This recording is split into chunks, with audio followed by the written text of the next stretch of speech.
Rough Edge FM. Irritatingly irresistible internet radio at roughedgefm.com. Now it's time for Backseat Mogul with R. Scott Bolton. He talks about showbiz because showbiz won't talk about him. Showbiz is a cruel and shallow money trench, a long plastic hallway where thieves and pimps run free and good men die like dogs for no good reason. There's also a bad side.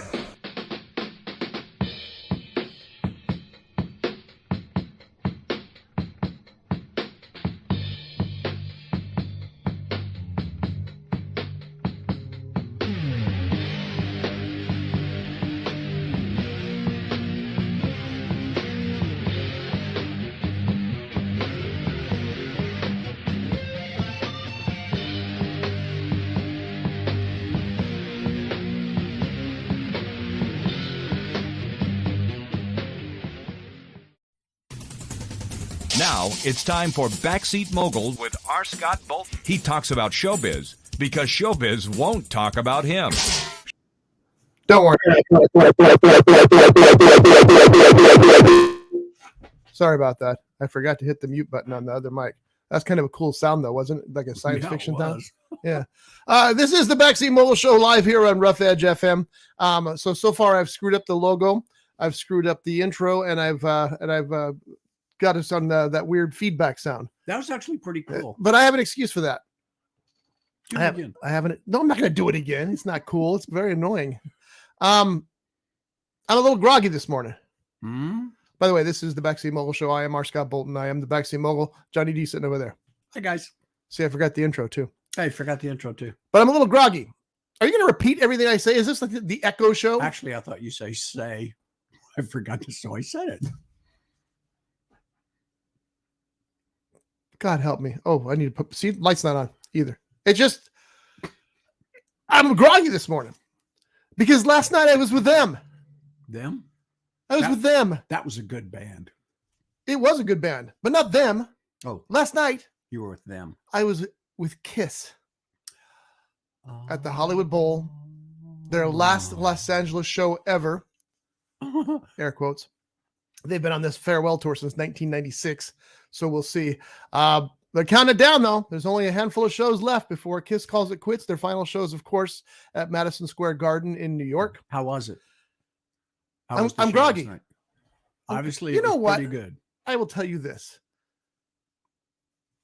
The first time I saw Kiss was at the LA Forum during the recording of their album Kiss Alive 2. You know how long ago that was, Johnny? I did the math. You do? Tell me how long. You don't know. So shake your head the other way. Oh, yeah, long time. No, it does not count.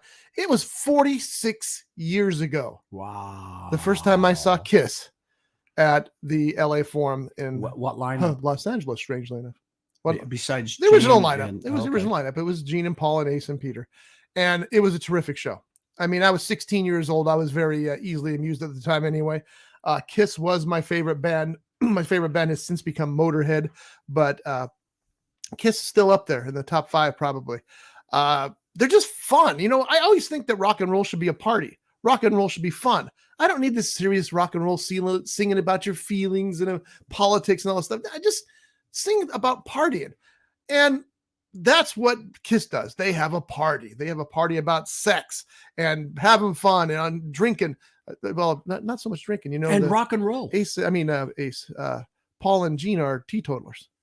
They do not partake of the drinks or the drugs. But anyway, it's just about having fun. And I've always thought rock and roll should be about fun. So I'm watching Kiss last night. Gene Simmons, I think, is 70. Paul Stanley, I think, is 69. You wouldn't know it for a second watching these gentlemen on stage. They have so much energy, so much stage presence. And, you know, the other thing to think about is you're at the Hollywood Bowl. This is a place where classical musicians play. And you go there and you're seeing Kiss. Now, my concern was Kiss is best known for their big pyrotechnic show, where they're the fire and the bombs and all that. I thought, well, can they do that on the Hollywood Bowl stage? Because it's covered, right? There's a dome. That's the Hollywood Bowl is like a half dome. I've only actually been to the seeing a concert there once at the Hollywood Bowl. You missed out. It's a great venue. There was no shortage of bombs. There was no shortage of fire.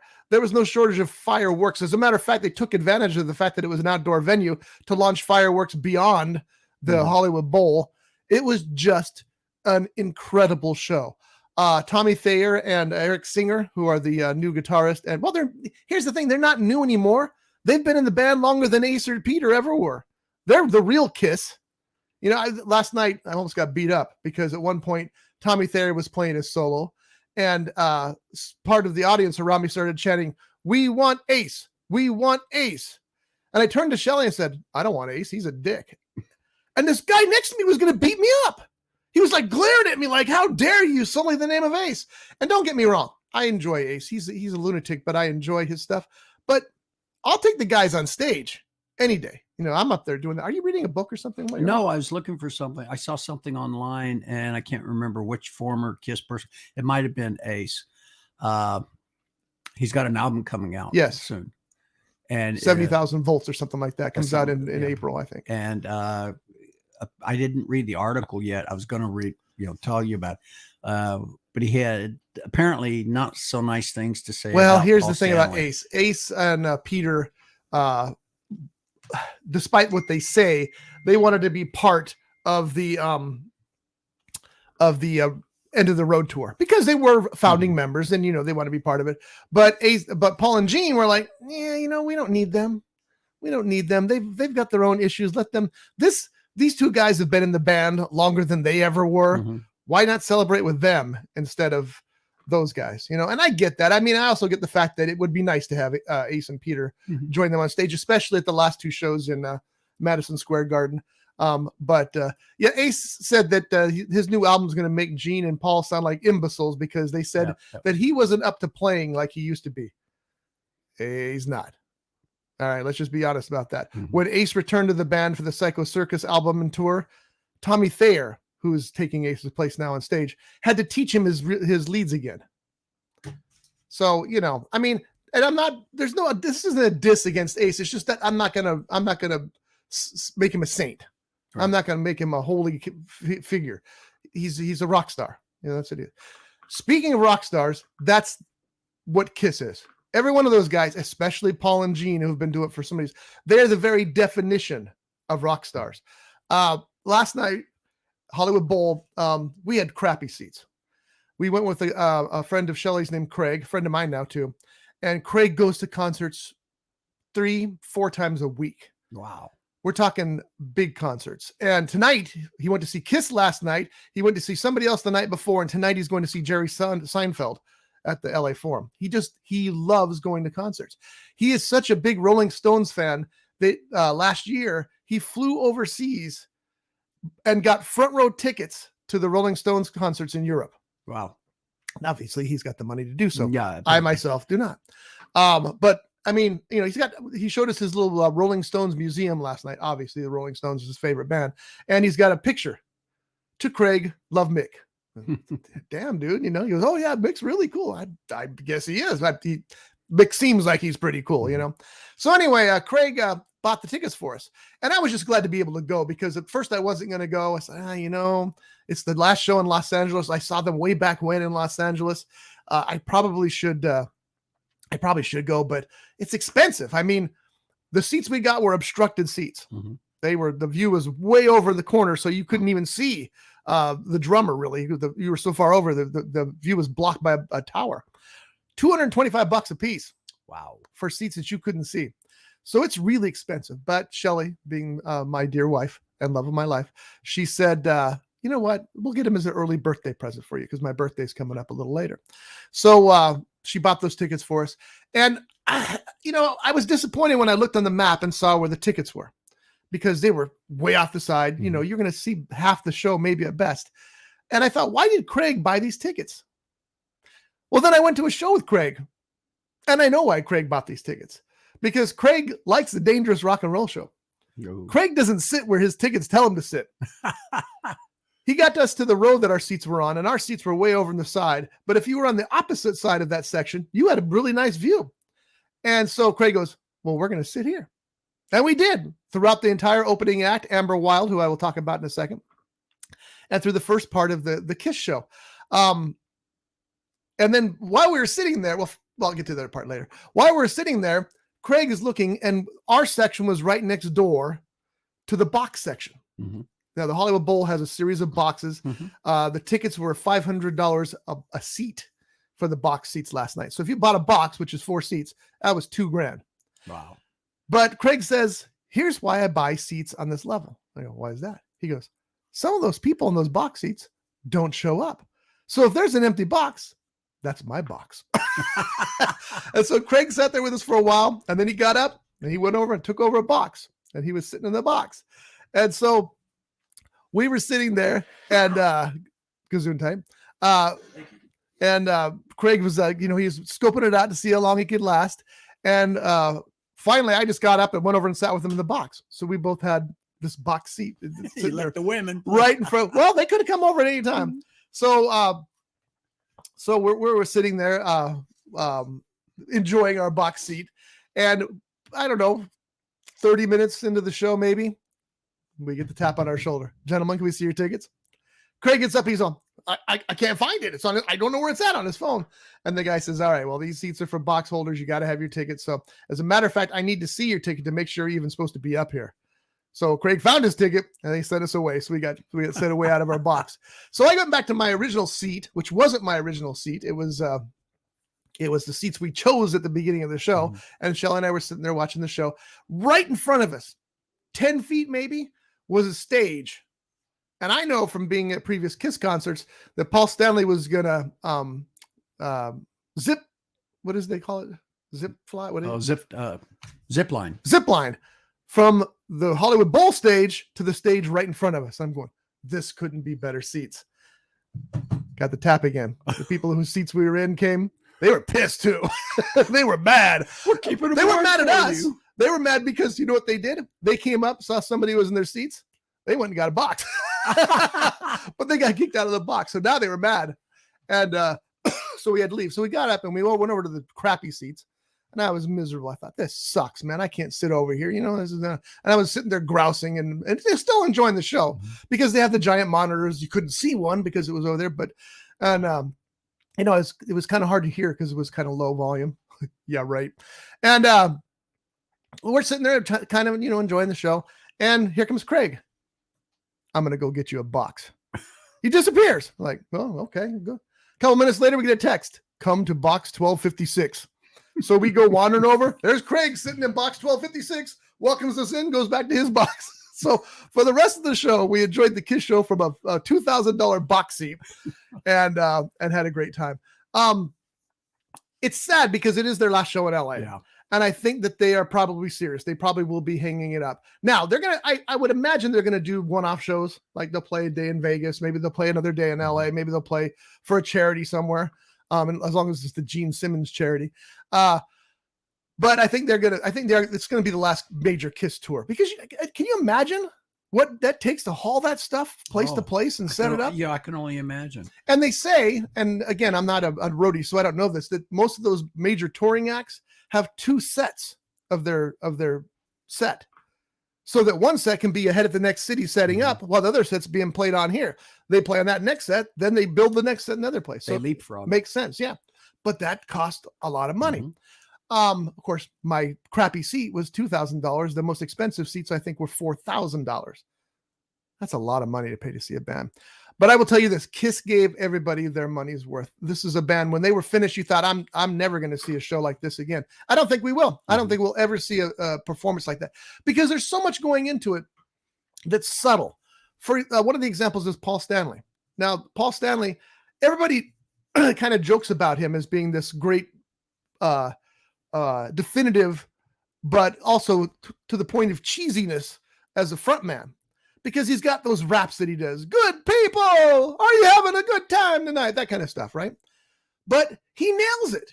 He uses that cheese appeal, and he absolutely nails it. Plus, I can tell you that when he did fly out to the stage and it was right in front of where we were originally sitting. And of course, Craig and his friend were sitting right there in that box seat. So they were like, Craig got some great pictures of Paul about 15 feet away from him. It was awesome. But he said later, he goes, you should have seen the look in that man's face. He was up there just having a ball. He was up there loving what he was doing. And I was thinking, aren't they going to miss that? Aren't they going to miss the fact that they can go to a sold out show? Because it was sold out last night, 17,000 people there. Aren't you going to miss that? Aren't you going to miss going out and having that audience adoration, you know? So Paul is great at the front end. Paul's voice is kind of shot. Yeah. I mean, he's 70 years old. He's been singing for a long time. His voice is kind of shot. You don't care because it's Paul Stanley up there on stage. You've been seems the kid, guitar. And he can still plays the guitar better than ever. There were a couple of times when he was doing lead trades with Tommy, and it was pretty impressive. So you got Paul, and Paul is. If somebody asked me, who would you say is the definitive rock star? I would say Paul Stanley. Paul Stanley is the definitive rock star. And then you got Gene Simmons, the demon, just up there loving every second of it, being his demon persona. Many times during the show, he would just lean back and go, yeah. And the audience would, of course, start cheering or whatever. He did his fire routine, which we missed because we were getting a drink. They usually do it at the end of Firehouse. I didn't hear Firehouse. It was a different song. Blew it. He did his fire routine. He did his blood spitting routine. Now they've got the blood spitting routine down to a science. The stage raises. It takes Gene up into the air about 20 feet. Cameras on him, and the cameras go to this horror movie mode. So he's doing first there's no blood, but then it starts dripping out of his mouth. Then he's slapping it all over the place. And with that horror movie image, it's like, okay, that's pretty cool. And then Tommy gets his moment.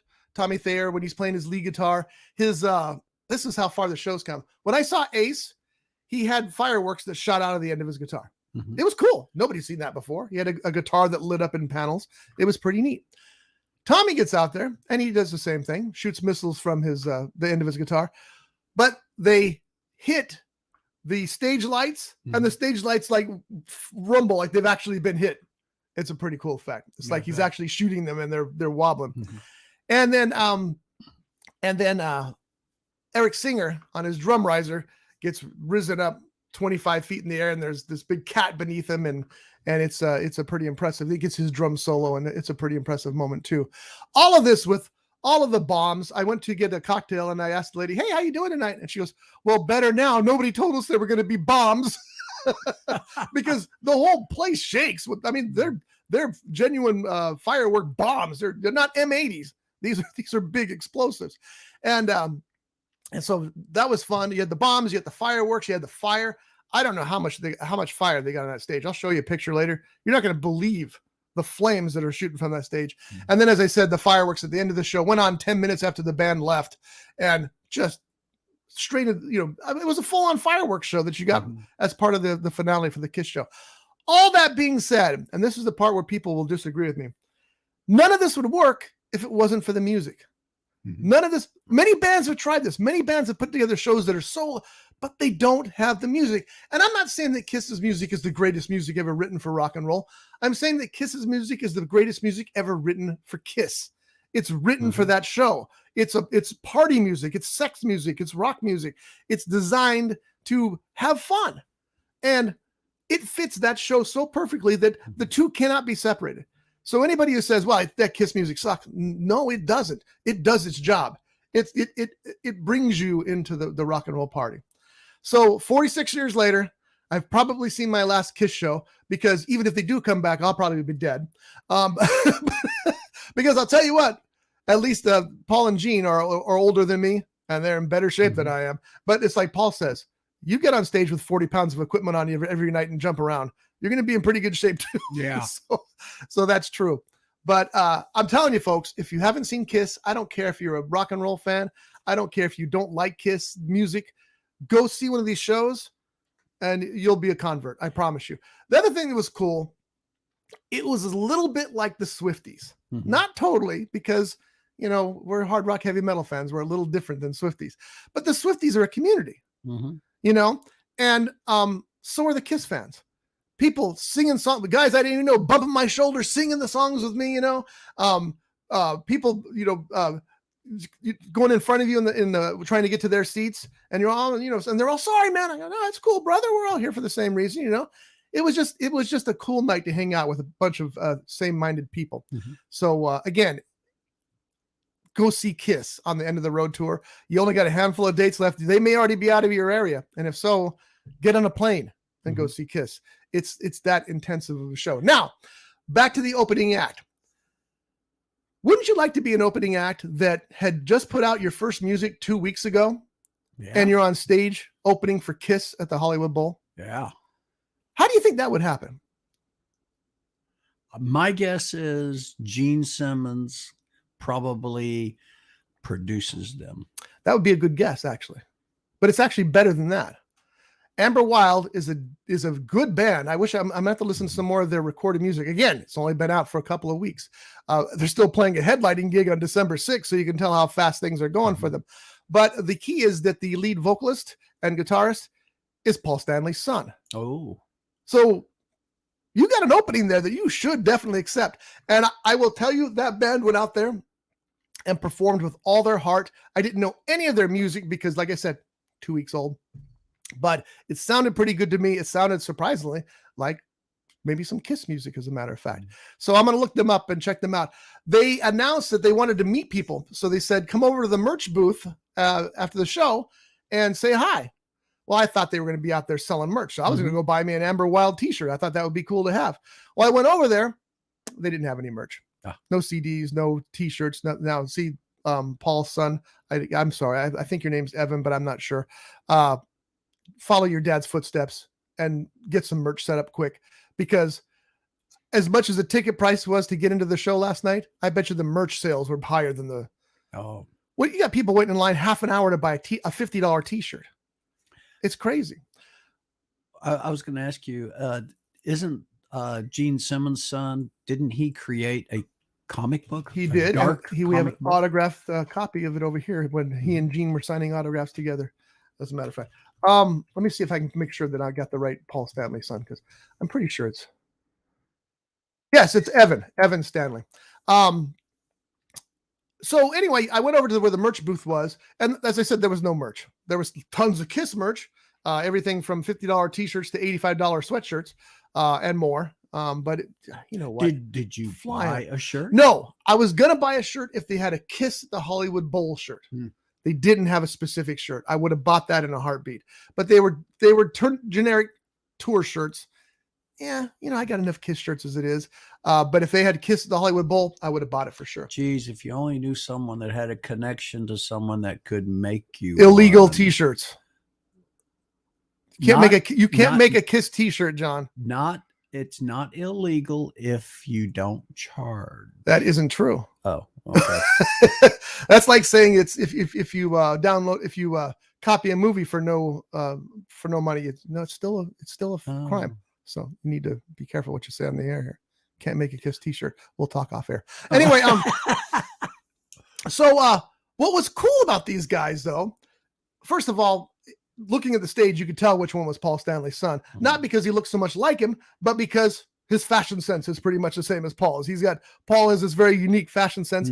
You wouldn't know it from looking at him in his makeup costume, but you know him from the other eras. Okay, I was just fixing to ask you, does Evan, his band, do they do the face paint? No, and all nothing. That? Nope, they're just a straightforward band. Okay. But they're really good. They reminded me of Skid Row for some reason. I don't know why that is, but that's who they reminded me of. Anyway, what they did, though, is they came out from backstage, all four guys from the band, and they stood there and shook hands and autographed probably autographed a couple of boobs. and they were just talking to people. And I thought, how cool is that, you know? So that was cool. They were out there doing it. I did not approach them because, I thought Evan Stanley probably doesn't want a picture with an old man like me standing next to him. So later on, I bet he would. Hey, maybe. Later on, I was waiting for Shelley. She was in the restroom, and Evan was standing. This is after the show, I think. No, it was between songs.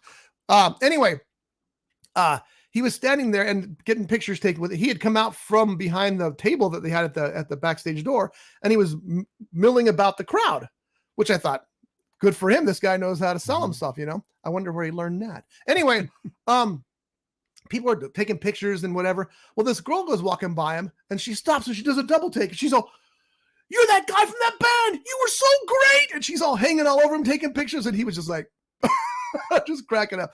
But he took it because he knows that's where his bread is buttered. So hopefully his band does not change. They will continue to do that as long as they're a band. I hope so too. Because it was very cool. I have a question, and I should know this. I probably know it in the back of my brain someplace. Does KISS stand for Keep It Simple Stupid? Not that bad. No. Okay. There's going to be a foul word here in a moment.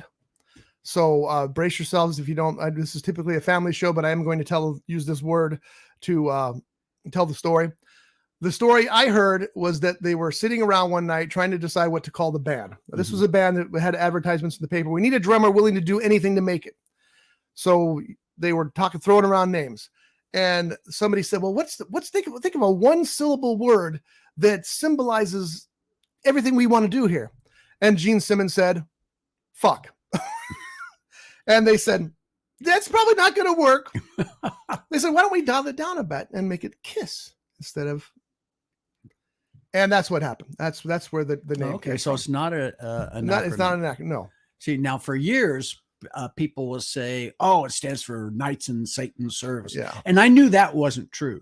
For some reason, I was thinking it stood for Keep It Simple Stupid, which I've heard that years. There is a job term, a work term, Keep It Simple Stupid. Yes. But it has nothing to do with the band. Yeah.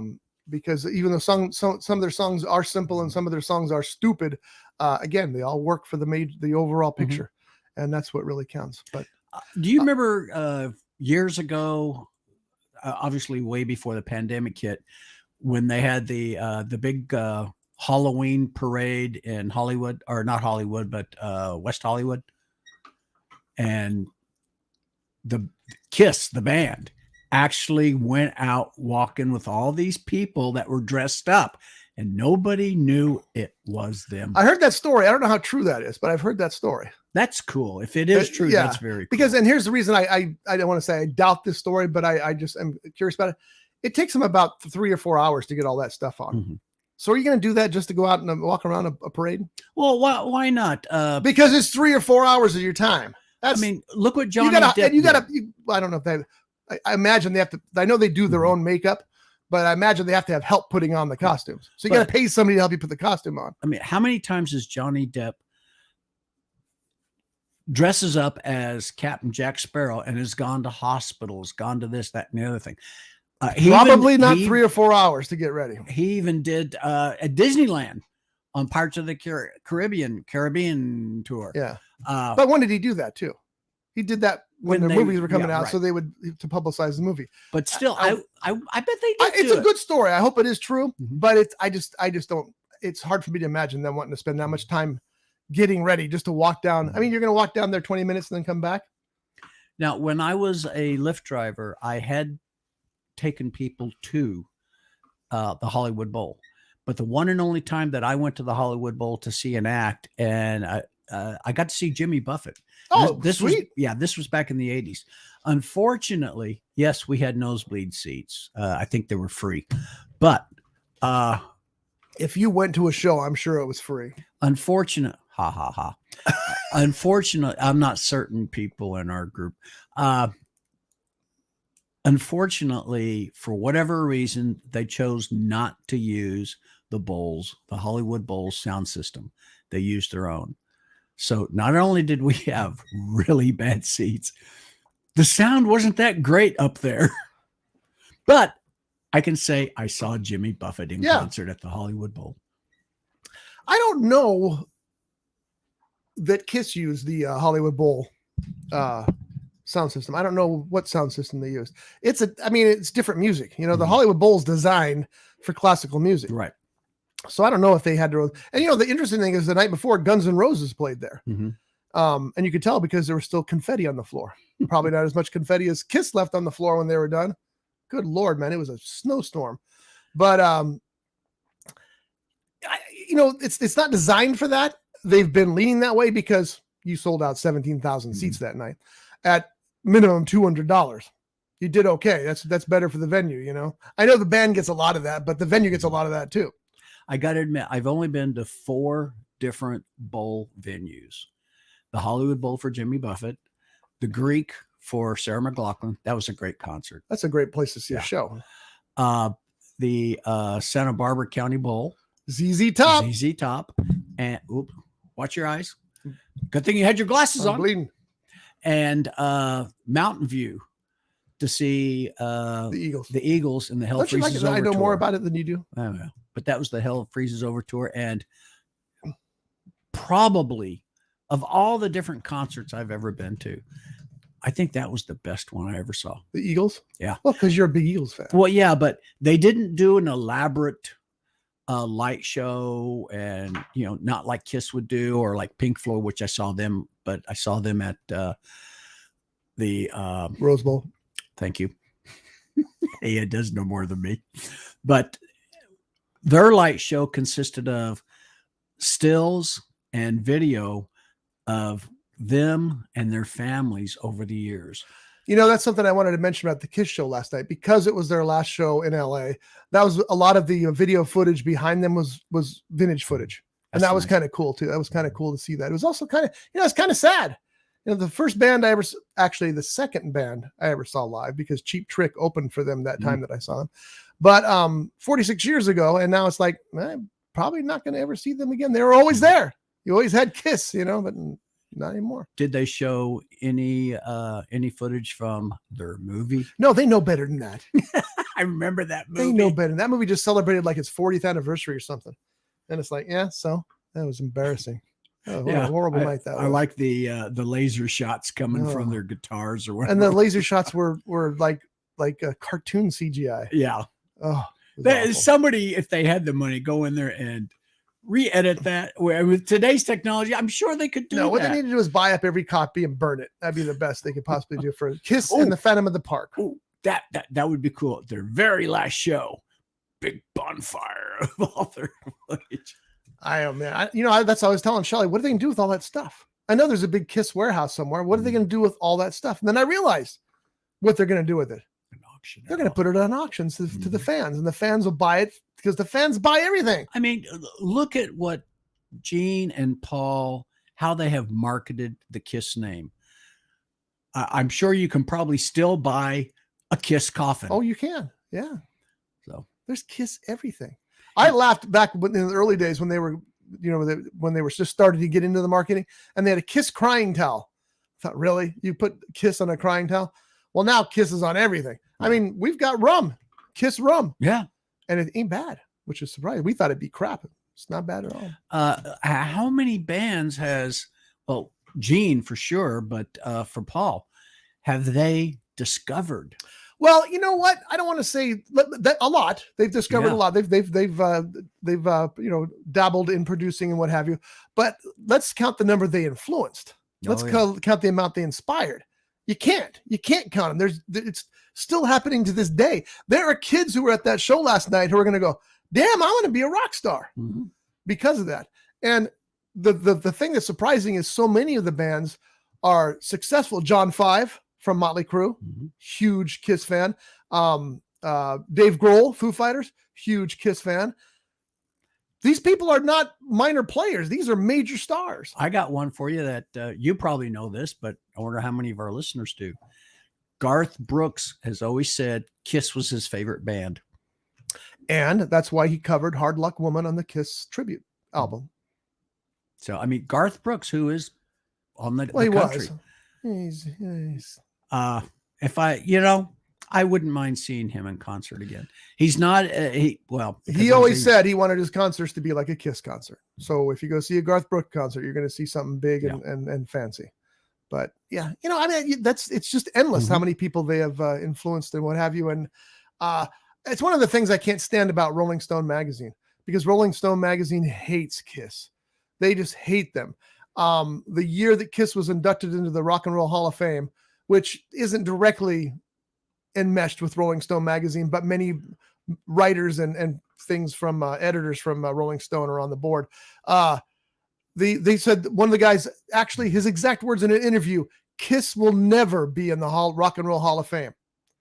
I'm thinking, they've influenced how many people? They've sold how many tickets? They've sold how many records?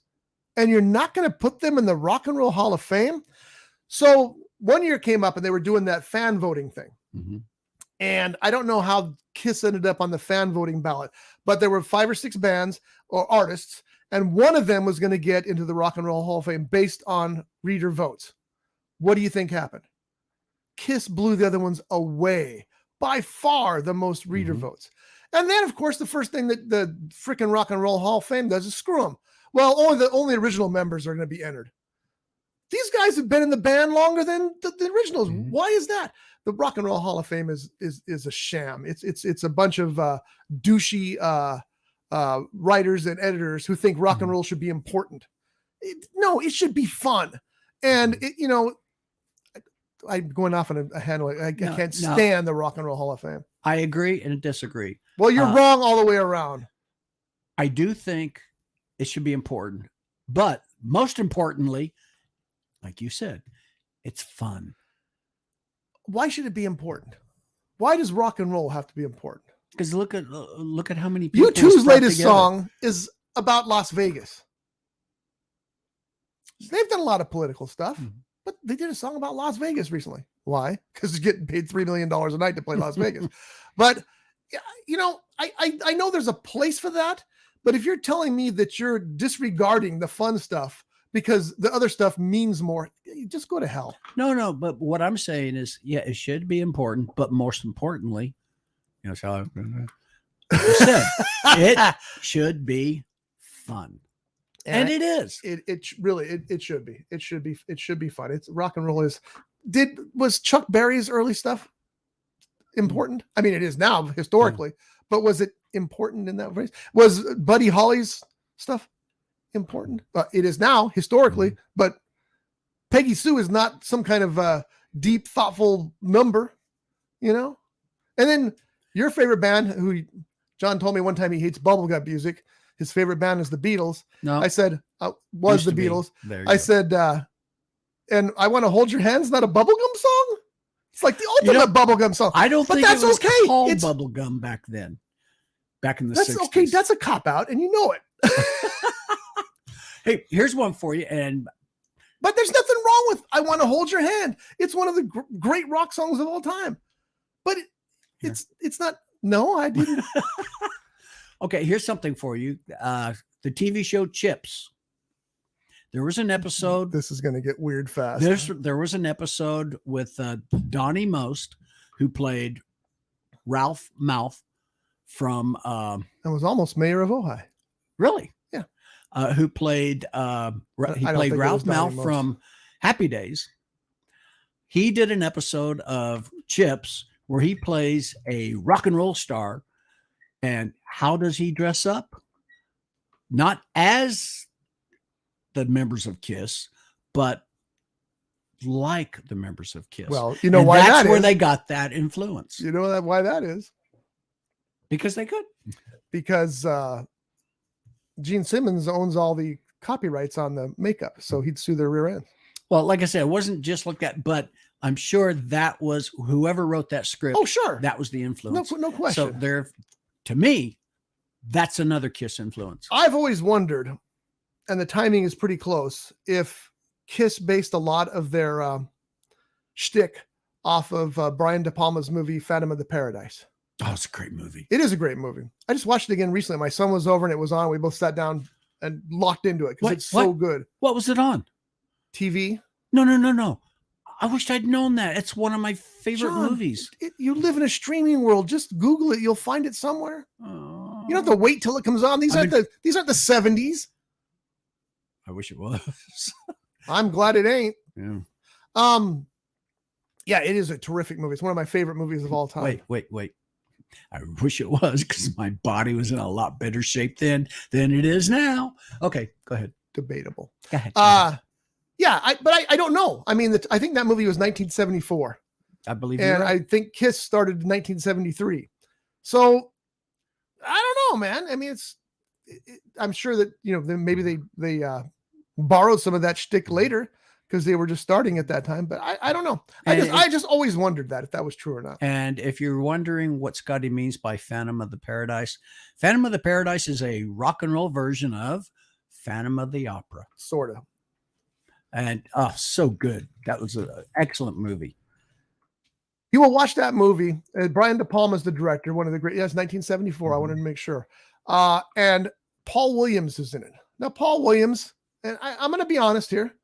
Paul Williams is a short, pudgy. I think he's less than 5 foot tall. If you saw Smokey and the Bandit, he played Little Enos. But he's one of the most talented musicians in the history of rock and roll, without question. He wrote all the music for that as well, all the songs.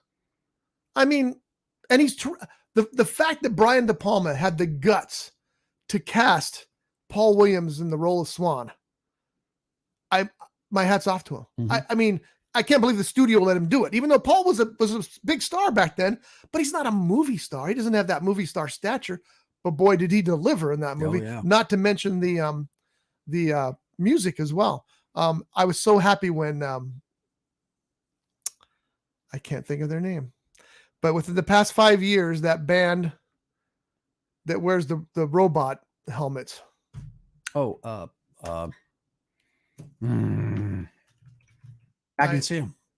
On the tip of my tongue. Daft Punk. Daft Punk.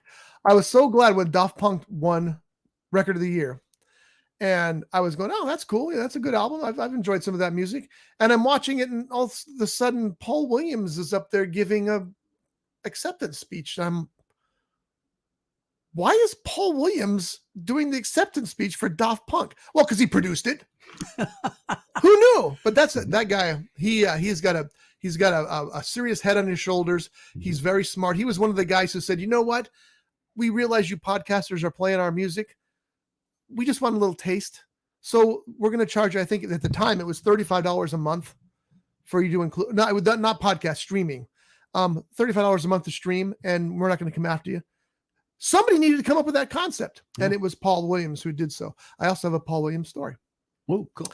I was going to Universal Studios one day, and as you were on Ventura Boulevard going south, there were 2 lanes that turned into Universal Studios. So I pulled up into my lane. I was in the outside lane, and I look over, and there's this big, sleek Cadillac next to me with a convertible Cadillac. I think it was a Cadillac, definitely a convertible. And I look over, and Paul Williams looks back at me, and he's driving. He's got his little circular sunglasses on, and he nods, and I nod back and takes off. I'm all, damn, that was Paul Williams. That was so cool. So, that's got to be almost as cool as going to Amazon.com and looking up R. Scott Bolton, author. He's got a plethora. It was cooler than that, actually. He has a plethora. Hope I used that word right. You did not. Of books. Unless that's the plural of plethora. Oh, well. He's got a lot of books out there on Amazon.com. His most recent is Death and the Mogul. And since we just had Halloween, you can still order Neath, which is a spooky story. My favorite is Dead Dick, and it's about a deceased private detective from the 40s. It has demons in it. It has a little cherub named Buster. Yeah, you'll love these books. You won't want to put them down. You get to the last page and you go, I'll take a line from a Pink Floyd, or maybe he always gets this wrong. Might I have more? Yeah, not Pink Floyd. Oh, whatever. Anyway, it's Marty. That too. Yeah. It's order these books. If you have Amazon Prime, their shipping is free. And guess what? We have Christmas coming. They're going to make great Christmas presents. Do. That's hey, this local author has these books. That brings us to our last topic for the day. It is currently the month of November. So what is the month of November, Johnny? You better get this right. Novel writing month, something like that. That's close. National Novel Writing Month is in play. National Novel Writing Month is a not-for-profit organization that helps you finish a book or a screenplay or whatever you want to finish in the 30 days of November. You start on November 1st and you strive to write 50,000 words or finish your project before the end of the month. I have been doing it for 11 years now, I think. It has produced 10 books so far, 6 of which are already published, so it works that way. And this year I am working on a book called Miser Hills. This has been kind of a tough year for me as far as NaNoWriMo goes. That's the nickname for it, in case you were wondering. Because my brother is moving to Costa Rica. He's moving on November 11th. So exactly a week from today, wow. Doug is moving away from Ventura, California to Costa Rica. And so we've been trying to spend as much time as we possibly can with them. It's hard because they're still getting their house cleaned out. They still have to make a trip to Bishop to meet their in-laws from Reno to transfer some property over. There's a lot that they got going on. So we're trying to spend as much time we can with them while they're here. The good news about it is when they do leave, I get their barbecue because I need a new one badly. That's a nice barbecue too. It is. And so anyway, we've been trying to do that. Then, of course, last night, I had to spend the evening with the boys from KISS. Wouldn't have traded it for the world. So I haven't had a whole lot of time to write. That being said, my goal per day is to write 2,000 words a day. The NaNoWriMo goal is 1,600 words a day. I have not met my goal of 2,000 words a day, but I have met NaNoWriMo's goal of 1,600 words a day. So I'm still doing all right. But I got to tell you, folks, if you have any interest in doing this kind of thing, just sit down and do it. NaNoWriMo makes you focus. It makes you concentrate on what you got. And by the way, when those 30 days are up, if you finished your book, it ain't finished. It needs some work. Trust me. It's probably a piece of crap. But the beauty of National Novel Writing Month is you can take that finished story or as close to finish as you got, and then you can fix it. You've got decades to fix it if you want to. That's what I've always done is I just get it done. I'll go back a couple of chapters and read. I never go back to the beginning and read what I'm writing, but I'll go back a couple of chapters and then start writing again, just so I found my rhythm again. But I just write until I'm done. I just want to write until the book is finished because I can always go back and fix it. But by the time the November 30th rolls around, I've got a finished product in my hand, something I can actually mold and manipulate to make it good. Because trust me, it ain't good out the gate. Now, tell the audience again, what is it called? National Novel Writing Month. John wanted me to say that so we could write it down on the sheet. No, I already wrote it down. Did you write it down right? Well, I said NaNoWriMo. Yeah. Rhyme. That's what I left. That's his discount. That's its shortened name. And also its website, nanowrimo.org. So just take the first letters of National Novel Writing Month, nanowrimo.org, and sign up there. I've got several people doing it this year. James Tobin is doing it up in Thousand Oaks. He's working with me on a buddy. He's not a partner, but he's a buddy. We're supporting each other in our writing. Tom Spence from KVTA Radio is writing something as well. So we'll see how that all turns out there. But it's going well. As a matter of fact, I'm leaving here and wishing I'd take a nap instead because I'm still groggy. We didn't get home until about 2:00 last night, but it was okay. That's about what time I normally go to bed. The hardest part was, that's what are you, stupid? Well, yeah. My hours will be changing beginning February. What's your countdown now? Oh, you just told me. But I can still tell you the countdown. 88 days. Wow. So when I retire from my day job, my hours will change. Because right now I can barely stay up till 10, but I have to get up for work at 5:50. So that's rough. I'm wondering, with what you want to do with your writing and all that, are you going to be more busy because you have more time to write? When I say more busy, I should say busier. Everybody says that when you retire, you think you're going to have all this extra time and you don't have any extra time. I can't buy that. I spend 10 hours of my day getting ready and going to work and coming back, driving and getting up in the morning and all that stuff. 10 hours a day. How can having 10 more hours extra a day free be less time. I just thought something was going to be really cool for you. You're going to get to grow your beard back. Oh, I am. Oh, yeah. February 1st. Coming back. It's coming out. All right. Now, I know that you are listening on Spreaker at the end of the other podcast areas. You can't see this, but I have this action figure here, and it's from the Resident Evil series. And I don't know if you can see it real well, but it's this muscular monster kind of guy. Put it in front of the light. And, well, what good does that do? So, hand it to me because my lighting's better. Johnny would put it up there better. See if it gets a better image. So anyway, here's this action figure. It's a creature from the Resident Evil series. What I just noticed about that, and we've had this here in the studio for probably 10 years, is he bowling? It looks like he's bowling. Oh, wait a minute. Let me get over here. Doesn't it? It looks like he's bowling. Do you remember that? It looks like he's bowling the way John bowled when he threw the ball down the one aisle and fell down halfway the other aisle. Couldn't get up because the aisle was oiled. Boy, was it oil! So they had to haul him off the alley like with a meat hook, pull him off, and then his leg was bruised the same color as that muscular guy. Oh yeah, the bruise on my leg looked like a continent. It looked like Argentina. We always do. It looks like Argentina. It was pretty funny actually. Yeah, in retrospect, yeah, it was. And I even asked the bowling alley, "Do you guys got footage of that? I want it so badly. I won't sue you. I'll sign anything you want. I just want that footage because it's so funny." My brother Doug saw John go sliding down the thing and knew there was nothing he could do, so that's when he started filming. But we didn't get the actual incident on tape. I wanted to go.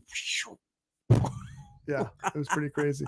All right, folks, that's it for this week's Backseat Mogul Show. We will be back next week, assuming I, don't get behind and have to write, because then I reserve the right to cancel this podcast.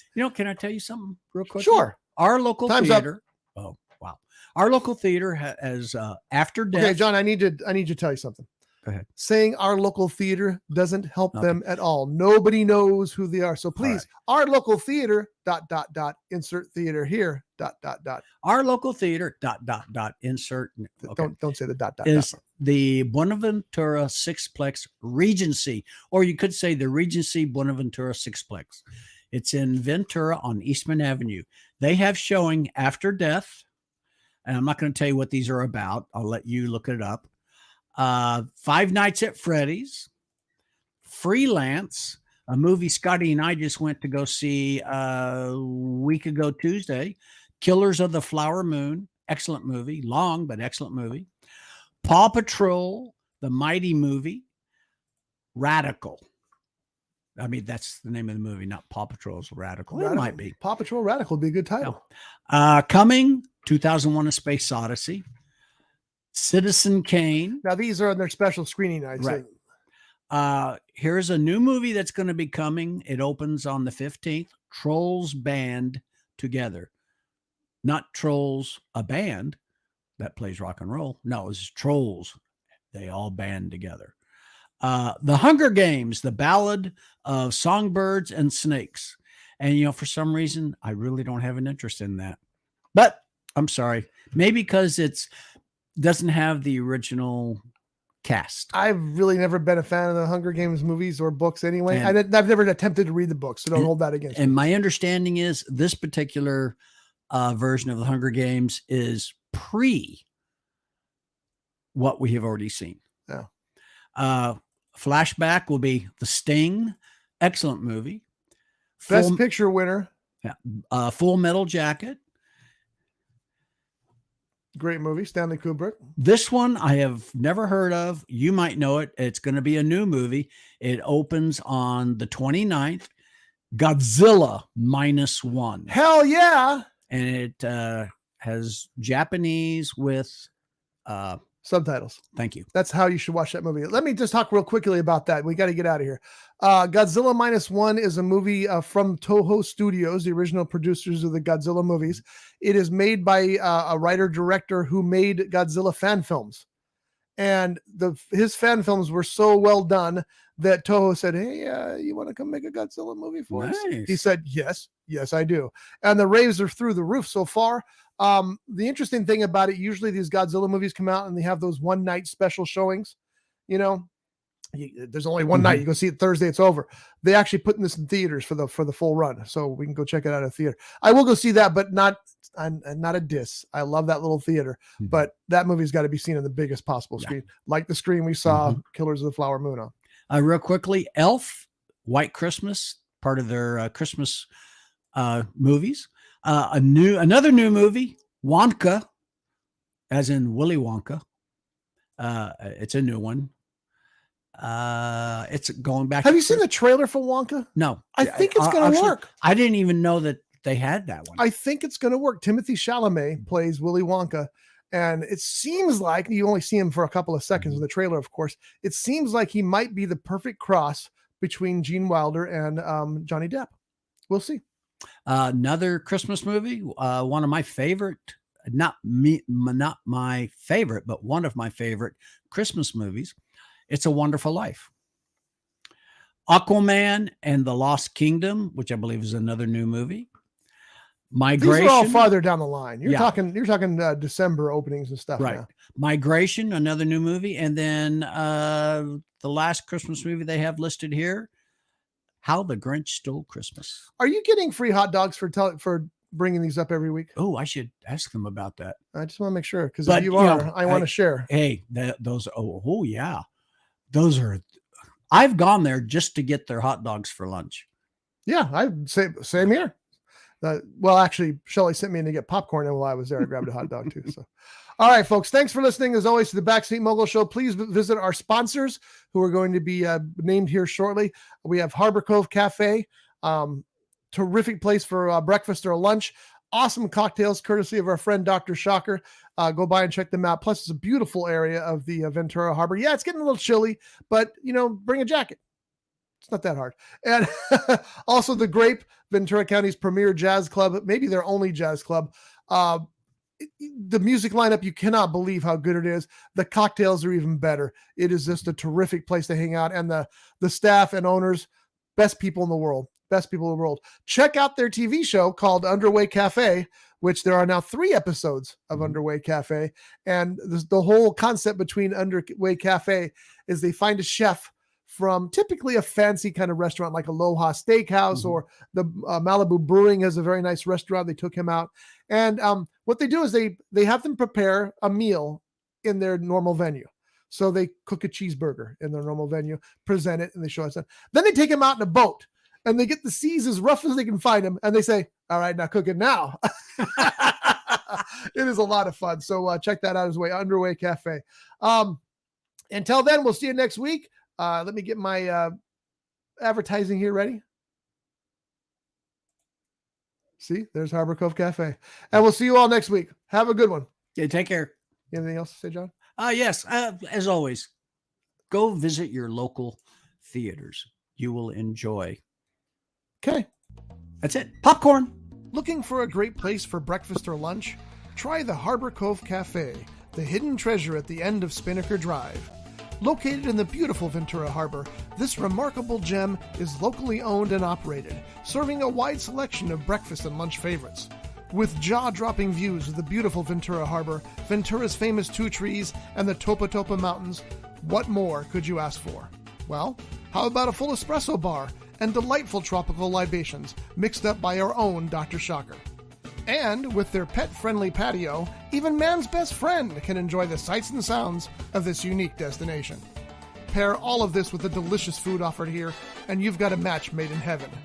Visit Harbor Cove Cafe online at harborcovecafe.net or give them a call at 805-658-1639.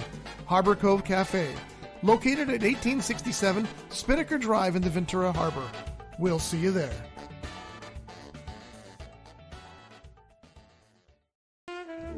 Brought to you by The Grape, Ventura County's premier jazz venue and cocktail lounge, located at 2733 East Main Street in Ventura. For menu and music schedule, visit them online at thegrape.club. This has been a Rough Edge Studios production.